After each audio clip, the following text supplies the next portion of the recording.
오늘은 마태복음 18장 말씀을 통해서 내 형제가 죄를 범하면 이란 제목으로 주의 말씀을 나누도록 하겠습니다.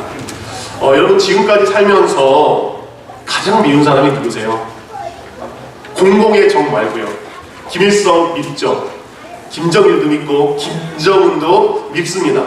희대의 살인마들, 사기꾼들도 미움의 대상입니다.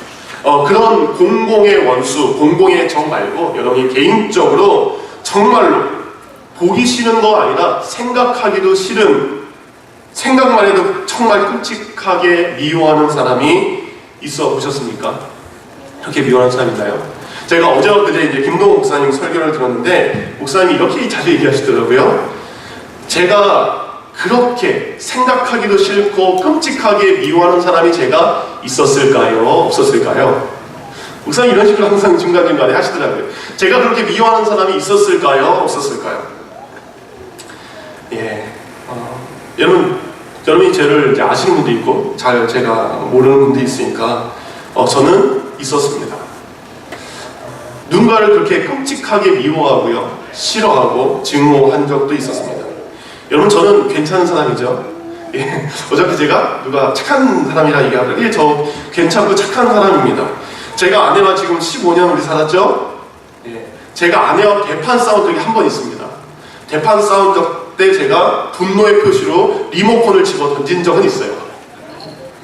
근데 대부분 제가 의리 없고 갑이셨습니다. 전 주로 참는 입장이죠. 예, 아니면 집에서 얘기해 주세요. 여태까지 살면서 큰 소리 친 적도 없고, 여러분이 제가 교회에서 뭐 소리치거나 화낸 적도 별로 본 적 없으시죠? 예, 그렇게 잘 못해요. 중학교 2학년 때 제가 평생에 처음, 제가 예전에 한번 몇 년 전에 설교 때 얘기한 것 같아요. 제가 이때까지 주먹질을 하고 싸운 적이 딱 한 번 있습니다. 중학교 2학년 때 얘가 시시건건 사사건건 저를 가지고 놀리고 트집잡고 괴롭히는 거예요. 안 되겠어요. 저보다 키도 작은 놈이 얘가 뭘 믿고 저한테 그렇게 덤비는지 그냥 지나가다가 안 되겠다 싶어서 학기가 끝나기 전에 쉬는 시간에 야, 너 따라와. 남자들이 주로 싸우는 것이 짐, 체육관 옆에 으슥한 곳. 그래서 체육관 옆으로 불러냈어요. 그리고 둘이 딱 이제 길을 싸우자라는 걸 알겠죠. 그래서 두 사람이 딱 눈과 눈을 마주치고 이제 싸움을 시작해야 됩니다. 여러분 제가 잘 모르지만 싸움에 있어서 가장 중요한 것은 영화에 보면 가장 먼저, 죄송합니다, 선빵을 날리냐, 누가 먼저 처음을 주먹질을 하냐가 중요해요. 그래서 기회를 보다가 제가 멋있게 주먹을 날렸습니다. 근데 주먹을 날리면서 제가 순간 이건 아닌데 라는 생각이 들면서 주먹을 날렸어요. 왜냐하면 주먹을 어떻게 날려야 되죠? 이렇게 해서 이렇게 날려야죠. 이렇게 해서 이렇게 맞아야 우리가 영화에서 보는 것처럼 멋있게 상대방이 고개를 젖혀주면서 뒤로 나가 떨어지겠죠. 근데 제가 주먹이 이렇게 나가는 게 아니라 이렇게 나가는 거예요. 마치 여자가 싸울 때 이렇게 하는 것처럼 제가 이렇게 나가는 거예요. 순간 나가면서 제가 손이 얼마나 민망했는지, 어쨌든 그렇게 해서 치고받고 하다가 제가 좀 힘이 세지 않습니까? 힘으로 그냥 눌러버렸어요. 그게 제 생애 첫 번째 싸움입니다. 그렇게 살던 사람이 접니다. 좀 착하게 살았습니다. 김동호 목사님 항상 이런 얘기를 하시더라고요. 저 괜찮게 착하게 살았습니다. 근데 제게도 꿈에서조차 생각하고 싶지 않았던 사람이 있어요. 진짜 미워하고 증오했던 대상이 있었습니다. 그 존재를 생각만 해도 머리에 두통이 있었고요, 손에 땀이 났고, 그리고 꿈에 일하면 깼고, 그리고 제 심장 박동수가 올라갔습니다. 그분은 바로 저를 낳아주신 저희 아버지셨어요. 제 인생 가운데 가장 미움과 증오의 대상은 저의 아버지셨습니다. 왜? 저희 아버지는 저희 어머니를 버리시고 저희 3남매를 저희가 7살 때 버리셨기 때문입니다. 자녀를 버린다는 것, 그리고 아내를 버린다는 것, 가정을 포기한다는 것, 주위 분들한테 아버지가 저희 3남매, 제가 특히 이제 장남이었으니까 저희를 누구보다도 끔찍하게 사랑했다는 얘기를 되게 많이 들었어요. 저희를 사랑했다 했음에도 불구하고 그 당시 아버지는 세상의 향락과 세상의 쾌락이 더 그 당시는 좋으셨던 것 같습니다. 가족을 사랑하는 것이 있었지만 그 사랑이 가족의 사랑보다 세상의 사랑, 술과 세상의 잘못된 것을 사랑하는 것이 아버지에게 더 컸었던 것 같습니다. 죄는 이런 것 같습니다. 저희는 그 당시에는 좋은 것 같아 보이지만 그 죄 때문에 그 죄의 모습으로 통해서 반드시 가장 소중한 것을 하나를 잃게 됩니다. 그 죄를 범하면 그 죄로 인해서 우리에게 소중했던 것을 잃는 순간이 다가오게 됩니다. 그 죄 때문에 가장 소중하게 생각했던 이들을 아버님은 잃게 되었습니다. 그래서 요한일서 2장 15절은 우리에게 이렇게 말씀하고 있습니다. 이 세상에나 이 세상에 있는 것들을 사랑하지 말라. 누구든지 세상을 사랑하면 아버지의 사랑이 그 속에 있지 아니하니 이는 세상에 있는 모든 것이 육신의 정욕, 안목의 정욕, 이생의 자랑이니 다 아버지께로 온 것이 아니요 세상으로 쫓아온 것이다. 이 세상도 그 정욕들도 다 지나가되 오직 하나님의 뜻을 행하는 이는 영원히 거하리로다. 우리 하나님을 사랑하고 하나님을 믿는다라고 하고 하나님을 따라간다라고 하지만 우리의 삶 가운데에 육신의 정욕과 그리고 안목의 정욕과 이생의 자랑을 쫓고 있다면 우리가 몸의 피로만을 위해서 살고 있고 그리고 눈의 만족만을 위해 살고 있고 삶의 헛된 자랑만을 위해서 살고 있다면 하나님의 사랑이 우리에게 없는 바 되고 하나님의 사랑이 우리에게 존재되는 것이 아니라 세상이 우리 안에 존재하고 있다는 겁니다. 우리는 이 세 가지를 위해 열심히 삽니다. 몸의 피로, 그리고 눈의 만족, 삶의 어떤 자랑을 위해서 우리는 삶의 발버둥을 칩니다. 이것을 얻기 위해서 정말 발버둥 쳐요. 그것을 내가 얻을 수만 있다면 우리는 모든 것을 아낌없이 투자합니다. 내가 잘 살 수 있다면, 내가 성공할 수 있다면, 내가 이것만을 얻을 수 있다면 그것을 위해서 우리는 최대한의 노력을 합니다. 그렇지만 우리는 믿음의 발버둥을 치는 것에는 부족합니다. 더 큰 믿음을 얻기 위해서, 흔들리지 않는 믿음을 위해서, 더 주님의 사랑을 위해서 우리는 믿음의 발버둥을 그만큼 치지는 않습니다. 가장 많은 사랑을 받아야 될 6살, 7살 그때 아버지의 사랑을 받지 못했고 그리고 아버지가 감당해야 될 가정의 생계의 몫은 그대로 저희 어머님, 그 당시 저희 어머님의 나이가 36, 37이었어요. 그 나이에 한 번도 일해보지 못하신 분이 삶의 모든 생계를 짊어지고 감당하셔야 됐습니다. 그 삶의 무게를 감당한 어머니 모습을 보면서 저는 아버지에 대한 미움이 더 커질 수밖에 없었습니다. 그렇게 살다가 제가 예수님을 믿게 되었어요. 예수님을 사랑하게 되었고 예수님을 좋아하게 되었고 예수님의 자녀가 되게 되었습니다. 근데 예수님을 사랑하고 예수님의 자녀가 됐지만 제게 늘 강하게 부딪히는 한 가지의 말씀이 있었습니다. 제가 다 받아들일 수 있었어요. 예배하는 거, 기도하는 거, 찬양하는 거, 봉사하는 거 다 할 수 있었어요. 근데 한 가지가 제게 늘 부딪혔습니다. 원수를 사랑하라. 원수를 사랑하라. 이거만큼은 제가 찬양할 때 눈물도 많이 흘립니다. 기도할 때 무릎 꿇고 1시간씩 기도도 합니다. 그리고 교회를 위해서 봉사도 합니다. 근데 그것만은 안 되더라고요. 은혜를 받고 말씀대로 살고자 발버둥했지만 제게 그 용서는 쉽지 않았습니다. 찬양은 찬양이고 말씀은 말씀이고 봉사는 봉사하고 제 아버지를 용서하는 것은 그것과 다른 별개의 문제였습니다.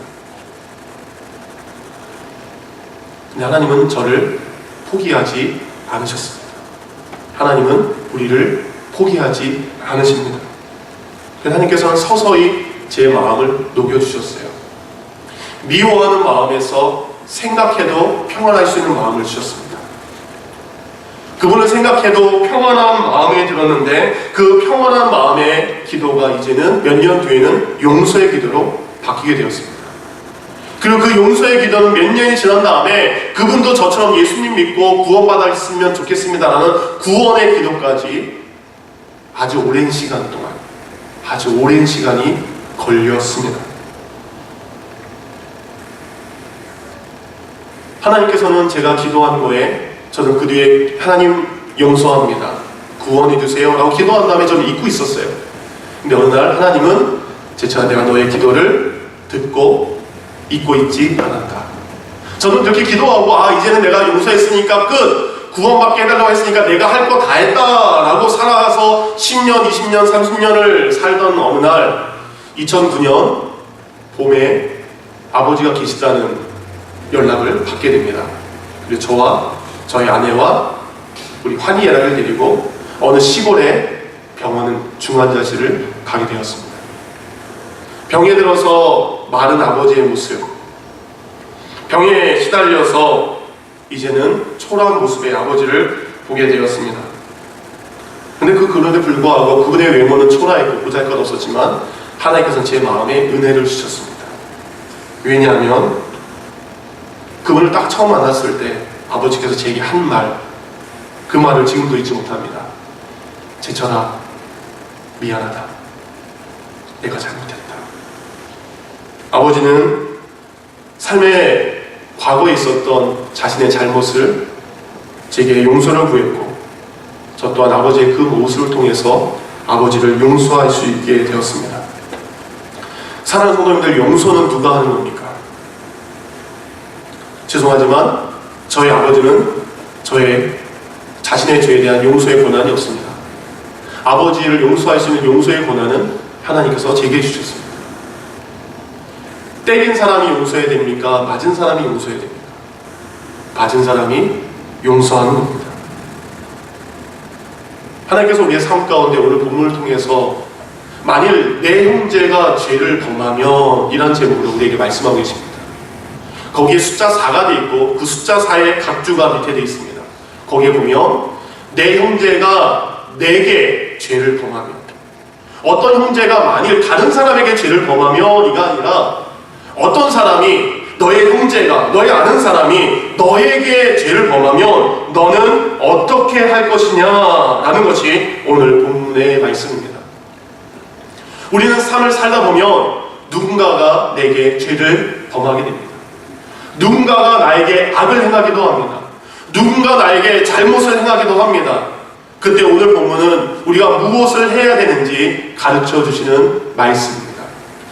여러분 삶 가운데 지금은 누군가가 여러분에게 죄를 범한 일이 없다면, 근데 앞으로 누군가가 여러분에게 죄를 범하는 그 일이 찾아온다면 오늘 본문의 말씀이 여러분에게 해답이 되기를 원합니다.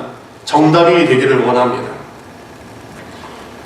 오늘 본문 전 우리가 봤던 본문 18장, 15장, 15절 전에 8절과 9절 말씀은 우리가 죄에 대해서 어떻게 해야 되는지 두 가지의 상반된 모습을 보여줍니다. 먼저 형제가 내게 죄를 범했을 때의 모습이 오늘 본문이라면, 본문 몇 절 앞에 있는 8절과 9절은 내가 내 자신이 범죄하며, 그래서 성경을 가지신 분들은 18장 8절을 보시기 바랍니다. 만일 내 손이나 내 발이 너를 범죄하게 하거든. 9절, 만일 내 눈이 너를 범죄하게 하거든 이라고 나옵니다.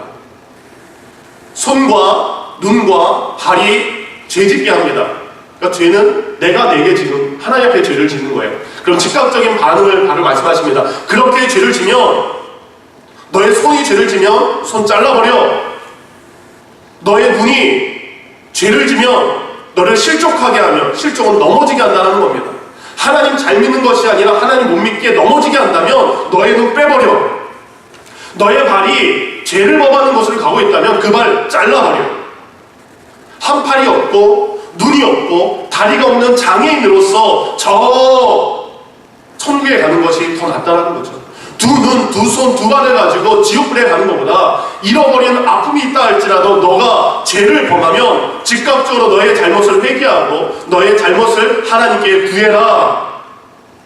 이것이 내가 죄를 졌을 때에 대한 말씀입니다. 과감히 즉각적으로 반응하는 것이 우리가, 내가 죄를 지었을 때 하는 행동입니다. 여러분이 죄를 지면 즉각적으로 이런 아픔, 곧 진짜 잘라버리는 것이 아니라 죄의 요소를 없애라는 거죠. 여러분을 하나님 잘 못 믿게 하는 요소를 잘라버리라는 겁니다. 하나님을 더 사랑하지 못하게 하는 것들을 버려버리라는 겁니다. 근데 오늘 본문은 좀 다릅니다. 15절과 16절과 17절에 보면 다른 기준으로 누군가가 나의 관계 가운데 그리고 누군가가 교회 공동체 안에 죄를 범하면 아주 단계적으로 그리고 신중하게 반응할 것을 이야기하고 계십니다. 15, 16, 17절을 제가 다시 한번 읽어드리겠습니다.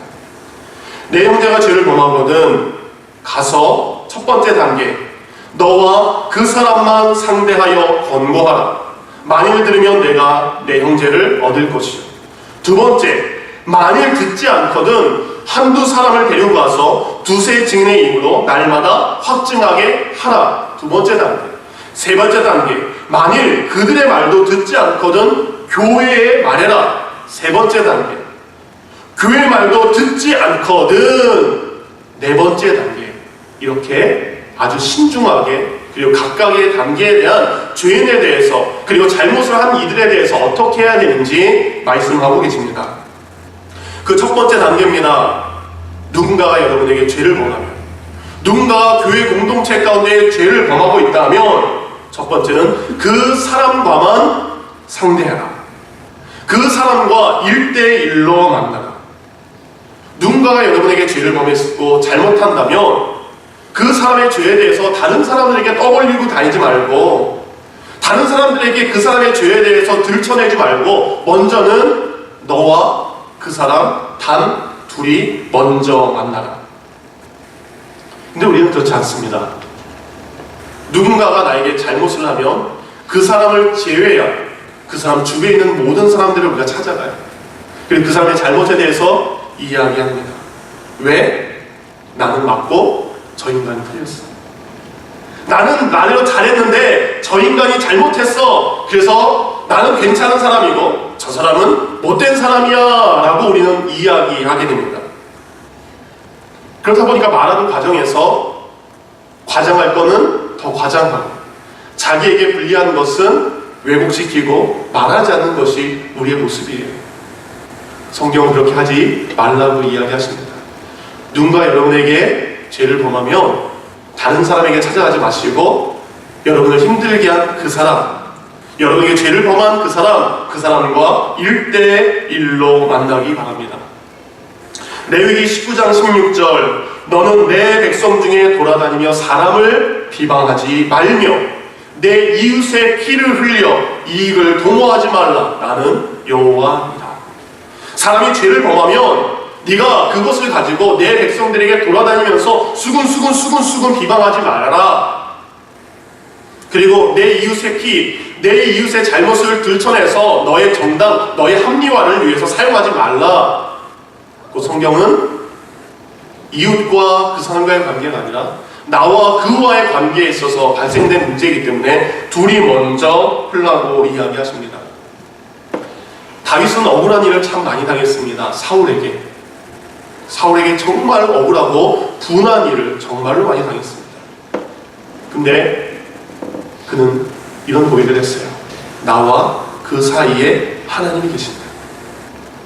여러분에게 죄를 범한 그 사람에게 다가가신다면 하나님이 그 사이에 함께 하십니다. 그리고 하나님께서 그와 여러분 사이에 있었던 갈등과 문제와 어려움을 그 사이에 있는 하나님이 해결하십니다. 예수님께서 말씀하십니다. 너와 다른 사람이 아닌 너와 그가 단둘이 만나라. 그리고 성경은 권고하라 라고 이야기하십니다. 권고한다는 것은 권면의 말이죠. 좋게 말하라는 것입니다. 둘이 만나서 처음부터 막 하면 극단적인 선택이 갈 수밖에 없기 때문에 그에 대해서 권면하고 그의 마음에 상처가 되지 않도록 지혜롭게 말하는 것을 의미합니다. 그렇게 말하다 보면 오해를 풀리게 되고 그렇게 말하다 보면 그가 그렇게 할 수밖에 없었던 그의 상황을 받아들이게 됩니다. 그럼 결과가 무엇입니까? 만일 들으면 내가 내 형제를 얻을 것이죠. 여러분이 그런 노력을 하고 그와 1대1과의 만남을 잘 가지면 그가 다시 여러분의 형제가 되는 겁니다. 다시 그 사람이 나를 위한 가장 소중한 사람으로 바뀌게 되는 겁니다. 우리 성경 볼 때 다윗의 성숙함을 볼 수 있는 부분이 사무엘하 12장 13절의 말씀이 나옵니다. 사무엘 하 12장은 뭐냐면 다윗이 우리아의 아내 밧세바를 간음하죠. 그리고 우리아를 적진 가장 깊숙한 곳에 보내서 죽게 합니다. 살인죄 졌습니다. 간음죄 졌습니다. 그것을 알고 하나님께서는 나단 선지자를 다윗에게 보내죠. 그리고 나단 선지자는 다윗에 대해서 이야기를 합니다. 근데 나단은 지혜로운 사람이에요. 가자마자 당신 살인죄 졌잖아, 당신 간음죄 졌잖아 라고 이야기하지 않습니다. 먼저 무엇인가를 비유로 이야기해요. 그리고 그 비유 끝에 그 잘못된 것을 다윗으로 하여금 깨닫게 하고 고백하게 한 다음에 그 잘못을 한 사람이 바로 당신입니다. 당신이 그 인간은 죽어야 돼. 그 사람은 내가 심판해야 돼. 라고 말하는 사람, 그 짓을 당신이 했습니다. 라고 말하게 됩니다. 이제 그 얘기를 들었을 때 다윗의 반응입니다. 사무엘하 12장 13절 다윗이 나단에게 이르되 내가 여호와께 범죄하였노라 하며 나단이 다윗에게 말하되 여호와께서 당신의 죄를 사하셨나니 당신이 죽지 아니하려니와. 하나님의 선지자를 통해서 자신의 죄와 자신의 잘못을 이제 알려지게 된 다윗, 왕으로서 그 말을 한 나단을 죽일 수 있는 권한이 마음으로 죽일 수 있는 것이 다윗에게 있었어요. 자신에게 있어서 쓴소리를 하는 당신에게 있어서 하나님의 말씀을 전한 그 나단의 말에 그는 순종하게 됩니다. 맞습니다. 하나님, 내가 죄인입니다. 이것으로 인해서 다윗은 더 하나님 보기에 합당한 사람이 됩니다. 그리고 자신의 죄를 하나님 앞에 철저하게 회개합니다.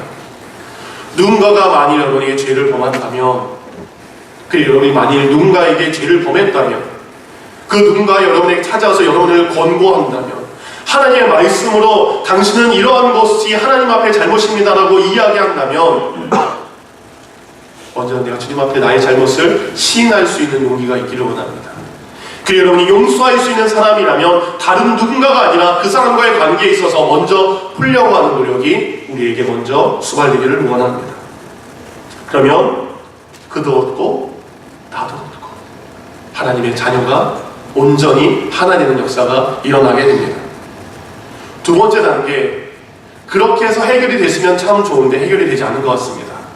그때는 16절 만일 듣지 않거든 한두 사람을 데리고 가서 두세 증인으로 입으로 말마다 확증하게 하라. 한 사람이 가서 말을 듣지 않으니까 두세 사람을 데리고 가서 이야기하라고 말씀하십니다. 이게 각자의 입장을 이야기하는 거예요. 나는 이래서 그랬습니다.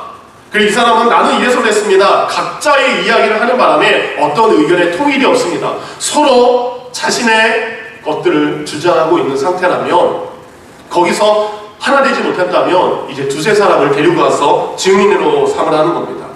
여러분, 증인이라는 것은 사실을 말하는 사람입니다. 법정에서 나는 증인으로서 내가 본 것과 내가 들은 것과 내가 아는 것만을 말하겠습니다. 곧 판사가 아니죠. 판사는 하나님이십니다. 곧 이 두 사람의 이야기를 듣고 있는 그대로를 내가 듣겠습니다. 있는 그대로를 내가 무엇이 사실이고 무엇이 사실이 아닌지 내가 두세 사람 가운데 증인이 되어서 그것을 내가 밝히는 사람이 되겠습니다. 곧 공정하게 들을 수 있는 사람. 그래서 지혜가 필요합니다. 내가 그 사람과 화해하려고 하는데 그가 하지 않습니다. 그리고 두세 사람을 데리고 가는데 우리의 실수는 내 편을 데리고 간다는 거예요. 나를 더 유리하게 생각할 사람, 들어보니까 이 사람 말이 맞네.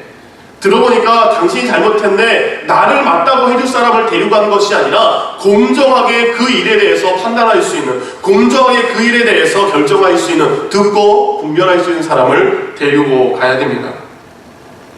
그리고 16절에 보니까 그 말마다 확증하라. 계속 이야기하다 보면 잘못된 이야기가 오니까 하나 다 확증해라 라고 이야기합니다. 그리고 그 사실만 가지고 서로 권면해라 라고 이야기합니다. 이 사람과 이 사람 사이에 갈등이 있습니다. 여러분이 그들 가운데 증인이 되어야 될 때가 있어요. 내가 이 사람도 소중한 사람이고 이 사람도 소중한 사람인데 이들이 갈등과 분열이 있습니다. 근데 한쪽 편을 들어주는 것이 아니라 공정하게 가운데서 두세 사람의 증인의 역할을 여러분이 감당해야 됩니다. 그래서 그들로 하여금 하나 될 수 있는 역할을 우리가 감당해야 됩니다. 근데 그렇게 해서 잘 해결되면 좋은데 성경은 뒤에도 이렇습니다. 만일 그렇게 해서 그들의 말도 객관적으로 중립적인 모습으로 이야기했는데 그것조차도 듣지 않으면 성경은 교회에다가 이야기하라고 이야기합니다. 왜 교회에다 이야기할까? 여러분, 교회는 어떤 공동체라고 생각합니까? 교회는 죄를 정죄하는 것입니까? 죄를 용서하는 겁니까? 제가 알기로는 교회는 죄에 대해서는 깨닫게 합니다. 정죄하는 것이 아니고요. 그래서 죄에 대해서 후벼파는 것이 아니라 깨달았다면 그것을 용서하는 것이 바로 교회가 되어야 됩니다. 그래서 우리가 자주 기도하죠. 마태복음 6장 12절. 우리가 우리의 죄 지은 자를 사하여 준 것처럼 우리의 죄를 사하여 주시옵소서. 주기도문의 한 부분이지 않습니까? 곧 교회 공동체는 샬롬 열린교회는 예수님께서 우리의 죄를 용서하신 것처럼 우리가 우리의 죄 지은 자를 용서하는 것이 바로 교회의 공동체입니다. 곧 교회에 얘기했다라는 것은 그로 하여금 교회를 통해서 교회 성도들을 통해서 교회의 질서를 통해서 교회를 세우신 그리스도 예수의 보혈로 용서함 받기 위해서 교회에다가 말하는 겁니다. 그래서 교회는 야고보서 5장 16절 그러므로 너희 죄를 서로 고백하며 병낫기를 위하여 서로 기도하라. 의인의 간구는 역사하는 힘이 큽니다. 교회의 사람들이 서로 모여서 서로 죄를 고백합니다. 그리고 서로 약함을 짊어집니다. 이 사람이 부족한 것 내가 가지고 있는 것 나눠주고 채워줍니다. 이 사람이 힘든 것 내가 도와줄 수 있는 것 바로 이것이 교회입니다. 그래서 교회의 본질은 용서와 이해와 하나됨입니다. 근데 우리가 지금 교회에서 일어나는 일, 여러분도 각각의 교회죠. 저도 교회고 여러분이 교회입니다. 여러분은 교회에서 일어나는 모든 일들에 대해서 어떤 눈으로 바라보고 있습니까? 비판과 정죄의 눈으로 바라보게 됩니까? 아니면 이해하고 용서하는 시각으로 누군가를 교회에서 일어나는 일을 여러분 해석합니까? 우리는 어떤 존재이냐면 선악간을 까먹은 존재입니다. 선악과 하나님 먹지 말라고 했던 선악과 그것을 먹었습니다. 먹는 순간 우리는 판단합니다. 무엇이 선인지 무엇이 악인지 선과 악의 기준 진실과 진실이 아닌 것 거짓과 진리의 그 기준 누구입니까? 하나님입니다. 근데 선악과를 따먹은 그 순간 하나님의 자리는 사라지게 됩니다. 무엇이 진리이고 무엇이 거짓인지 무엇이 하나님의 뜻이고 이것이 무엇이 사랑인지 사랑이 아닌지 그것을 판단하는 사람이 이제 우리가 되고 말았어요. 우리는 그런 존재입니다. 그래서 우리가 하나님의 생각이 아닌 내 기준과 내 생각으로 무엇인가를 판단하니까 정죄하고 비판하게 됩니다. 이런 우리를 알기 때문에 갈라디아서 6장 1절은 이런 얘기를 말씀하십니다. 내 형제들아, 사람이 만일 무슨 범죄한 일이 드러나거든, 죄진 것이 드러나거든, 신령한 너희는 온유한 심령으로 너 자신을 살펴보아라. 좀 말이 안 맞는 것 같아요. 다른 사람이 시험에 들었어요. 다른 사람이 범죄했어요. 그럼 우리는 범죄한 사람을 봐야 됩니다. 근데 성경은 범죄한 사람을 보지 말고 신령한 너희는, 믿음으로 서 있는 우리는 온유한 마음으로 그 사람을 보는 것이 아니라 너 자신, 우리 자신을 먼저 보아라 라고 이야기합니다. 이것이 하나님의 방법입니다. 누군가가 죄를 범하면 우리는 그에게 돌팔매질을 할 생각을 합니다. 예수님께서는 너희 중에 죄 없는 사람, 너희 중에 죄 없는 사람이 돌로 치라. 그 누군가를 범죄했었을 때 교회 공동체는 그를 감싸주고 이해하고 수용하는 것이 되어야 됩니다. 그러기에 온유한 심령으로 그 사람을 바라보는 것이 아니라 나를 바라볼 때, 그래서 2절 말씀은 너희가 짐을 서로 지라. 그러면 그리스도의 법이 성취되리라. 여러분이 죄진 사람을 바라보는 것이 아니라 나를 바라봤어요.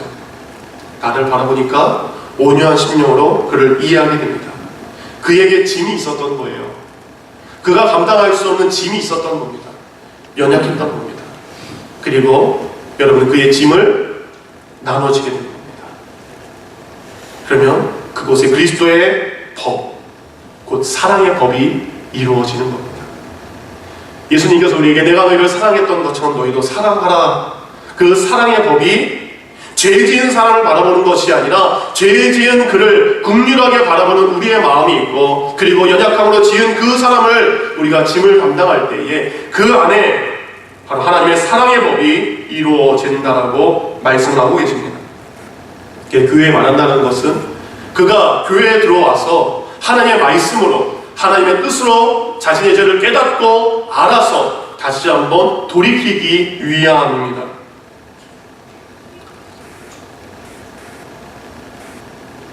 근데 그럼에도 불구하고 자신의 죄를 고백하지 않고 자신의 죄를 뉘우치지 않는 사람은 너무나 두렵고 무서운 말씀입니다. 17절, 교회의 말도 듣지 않거든 이방인과 세리와 같이 여기라. 이방인, 우리와 다른 사람. 우린 믿는 사람이고 당신은 믿음이 없는 사람 같습니다. 처음에 가서 당사자가 누군가 당신에게 용서의 손길을 내밀었고, 두세 사람이 가서 다시 한번 당신에게 용서의 손길을 내밀었고, 교회 공동체가 당신을 위해서 화해의 손길을 내밀었지만 당신은 그것조차도 받아들이지 않았다면 우린 당신에게 믿음이 있는가, 우리와 같은 믿음을 가진 사람인가 의심할 수밖에 없고, 당신이 믿음이 없는 사람처럼 우리가 여기겠습니다. 우리와 같은 소속, 우리와 같은 공동체가 아닌 것 같습니다. 당신은 죄를 시인하지 않았기 때문에. 요한일서 1장 9절, 우리가 너무나 잘 알고 있습니다. 만일 우리가 우리의 죄를 자백하면 저는 미쁘시고 의로우사 우리의 모든 죄를 불의해서 깨끗하게 하신다고 했는데, 그는 자신의 죄를 고백하지 않고 인정하지 않습니다. 우리가 성경을 읽다 보면 무서운 말씀이 나와요. 디모데전서 1장 19절, 20절. 믿음과 착한 양심을 가지라. 어떤 이들은 이 양심을 버렸고 그 믿음에 관하여도 배가 파산했다. 그 가운데 후메네와 알렉산더가 있으니 내가 사탄에게 내어준 것은 그들로 훈계를 받아 신성을 모독하지 못하게 하려 함이다. 끝까지 말씀과 교회의 검열을 받지 않는 사람들, 그들은 다른 사람에게 누룩과 같은 존재가 되어서 다른 사람들조차도 죄에 물들 수 있기 때문에 그들을 교회 안에서 내어쫓으라. 교회에서 출교시켜라 라는 말씀입니다. 그럼 그 사람은 어떻게 될까요? 성경은 오늘 본문을 봐도 굉장히 신학적으로 민감하지만 그 뒤에 보면 그의 영혼이 사탄에게 내어준다 할지라도 육체는 멸망을 당하 마지막 때의 구원을 얻게 하려 합니다. 교회에서는 잠깐 내어줄 수 있지만 그가 교회 밖으로 잠깐 나가서 자신의 죄를 돌아보고 회개와 근신의 시간을 가진 다음에 그가 깨닫고 돌아오게 하자. 교회가 그를 버린 것을 의미하지 않습니다. 왜냐하면 17절 이방인같이 여겨라 라고 성경이 끝났다면 그래요. 근데 18절은 이렇게 우리에게 말합니다. 진실로 너희에게 이르노니 무엇인지 너희가 땅에서 매면 매일 것이요. 기도하라는 거예요. 뭘 위해서 기도하냐? 19절 진실로 다시 너희에게 이르노니 너희 중에 두세 사람이 땅에서 무엇인지 합심하여 구하면 내가 들을 것이다. 무엇인가를 듣는데요. 그 모여서 듣는 내용이 무엇이냐? 바로 누가복음 17장 3절 말씀이 오늘 본문과 똑같은 말씀입니다. 누가복음 17장 3절 말씀.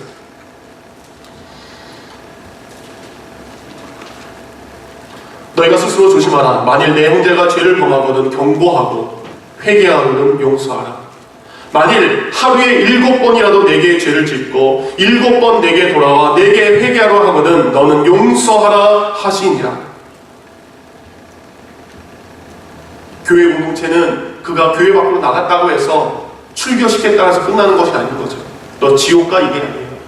그가 회개하고 돌아올 수 있도록 교회 공동체는 두세 사람이 모여서 그가 돌아올 수 있도록 그를 위하여 기도하라는 이야기입니다. 우리가 할 수 있는 모든 것을 최선을 다했지만 그가 지금 받아들이지 않다면 우리가 할 수 있는 모든 것을 이제는 기도로서 주님 앞에 아랜다면 그 두세 사람이 그 영혼이 주님 앞에 돌아오는 것. 그래서 오늘 본문 말씀 다음에 본문 말씀이 바로 용서하는 것에 대한 말씀이 오늘 본문에 또한 이어지게 됩니다. 만나르한테 빚진 자 그 비유를 통해서 용서에 대한 말씀이 계속해서 이어진다는 거예요. 그 성경 우리에게 용서하라라고 이야기합니다. 근데 그 용서는 우리의 기도로 시작이 됩니다. 말씀을 마치겠습니다. 만일 어떤 사람이 여러분에게 범죄하거든 첫 번째 단계 잊지 마시기 바랍니다. 여러분과 그 사람 1대1로 만나시기 바랍니다. 만일 누가 범죄하거든 두 번째 단계, 객관적으로 사실을 보고 들을 수 있는 사람, 함께 그 사람을 주님께로 돌아오게 할 수 있는 두세 사람의 증인과 함께 가서 다시 한번 권면하시기 바랍니다. 그래도 듣지 않으면 교회의 사랑과 교회의 말씀과 하나님의 뜻으로 그를 권면하시기 바랍니다. 그래도 듣지 않으면 그 영혼을 포기하는 것이 아니라 교회 공동체가 그를 위해서 무릎 꿇고 그가 다시 돌아올 수 있도록, 그가 죄에 대해서 회개하고 우리가 그를 용서할 수 있도록, 하나님이 그를 용서할 수 있도록 그를 위하여 기도하시기 바랍니다. 그렇게 용서의 기도, 회복의 기도, 그 두세 사람이 모여서 기도하는 그 기도를 내가 들을 것이다. 들으시면 그 사람이 돌아올 수 있게 해주신다는 약속의 말씀입니다. 하나님은 저희 아버지를 돌아오게 하셨고 만나서 회개하게 하셨습니다. 여러분이 지금 미워하는 그 누군가, 여러분의 시험을 가져다주는 그 누군가에게 포기하지 마시고 오늘 본문 말씀 마태복음 18장을 생각하시면서 화해와 용서를 위하여 더욱더 힘쓰는 주님의 성도가 되기를 주님의 이름으로 축원합니다. 이 시간 들은 말씀 생각하며 함께 기도하겠습니다.